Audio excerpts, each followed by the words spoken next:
Issac, the smart engine, was loving his new lease of life on the island of Soma. He and James would often tell the small engines their tales of the First World War, and they all admired him. Even Gordon, though he never liked to admit it. Issac would pull any train he was given without fuss, although it became quite apparent to the other engines that Issac seemed to lose faith in himself rather quickly. One morning, Henry returned to the big shed, the smell of the Kipper following him. "Phew!" sniffed Gordon. "What a pong! It's not my fault," snapped Henry. "The rails were slippery. I couldn't stop in time." "You should have been cleaned," Gordon observed. "We're the engines of the Fat Controller's railway. We cannot smell like Kippers." "Like you can talk," James retorted. "You've never even touched the Kipper." "Leave all the hard work to the real engines," Issac added. Gordon's face turned a bright red. "All the same," Henry said, "it can be rather difficult." All the engines looked at Henry. "You have to be careful with the vans. You have to know where to stop and how fast to travel." "It doesn't sound that hard," Issac replied. "You say that now," Henry finished ominously. Soon the workmen arrived and began to inspect Henry. As they were doing so, they all seemed to crowd around his tender. "You're making me nervous. What's the fuss?" "It looks like your back buffer beam is bent. You can't pull the Kipper tonight." Henry was dismayed. But then who will pull the Kipper?" "One of the other engines can. They will all easily be able to handle it." "But they silence!" his driver cut in. "I'll phone the Fat Controller." Henry wasn't sure, but said nothing as his driver went to phone Sir Topham Hatt. That evening, Issac was filling up with water when the Fat Controller arrived. "Good evening, Issac," said the Fat Controller warmly. "Evening, sir," replied Issac. "Is there something I can help you with?" The Fat Controller smiled and nodded. "Henry's tender is in need of repairs, so he can't pull the flying Kipper."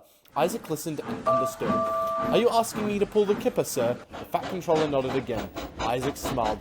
"I'd be happy to help out, sir." Without another word, the Fat Controller turned on his heels and set off for his office. Duck had arrived with his coaches. "I'd recommend you be careful tonight," he said carefully. Issac looked at Duck. "What do you mean?" "Well," said Duck, thinking from his own experience, "I wouldn't want to end up covered in fish. We'd be the laughing stock of the railway." "Pah!" scoffed Issac. "What do you know?" And he set off very quickly.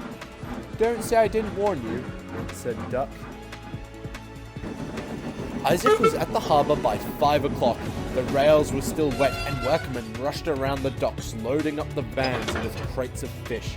Issac was shocked by it all, but his driver was worried. "These vans are old and rotten. We'll need to take care." Issac agreed and was soon coupled to the train, but Issac was so busy thinking about what he'd say to Henry when he reached the workstation that he didn't hear the foreman.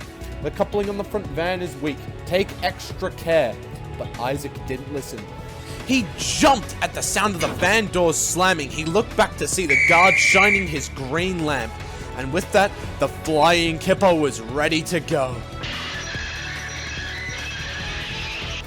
"Come on, come on, come on!"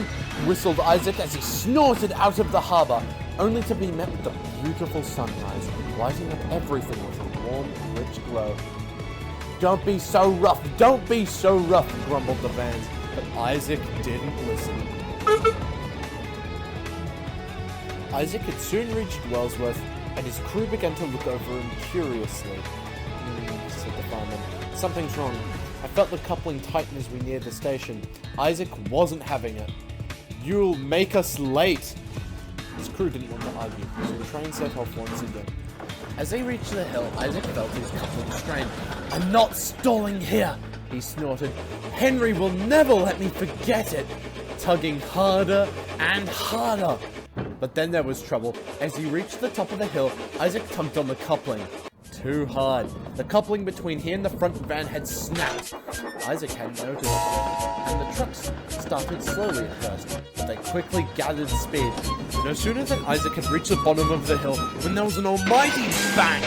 Issac found himself lurch off the rails. The Kipper vans had run into him, spilling fish everywhere. Luckily, no one was hurt, and soon Henry arrived. Issac thought Henry would laugh at him, but Henry understood. "The Kipper is never easy for new engines," he said as he was coupled to the battered green engine. "It was just, you got unlucky." Issac smiled. "I will say," he said, "countryside really made this whole experience worth it." Henry laughed. "I'm usually going too fast to notice." Issac looked up at the sky. "You must be the strongest engine I know. Henry laughed. There is one thing stronger. Isaac was confused. Oh, what is it? He asked. The smell of kippers! Henry laughed.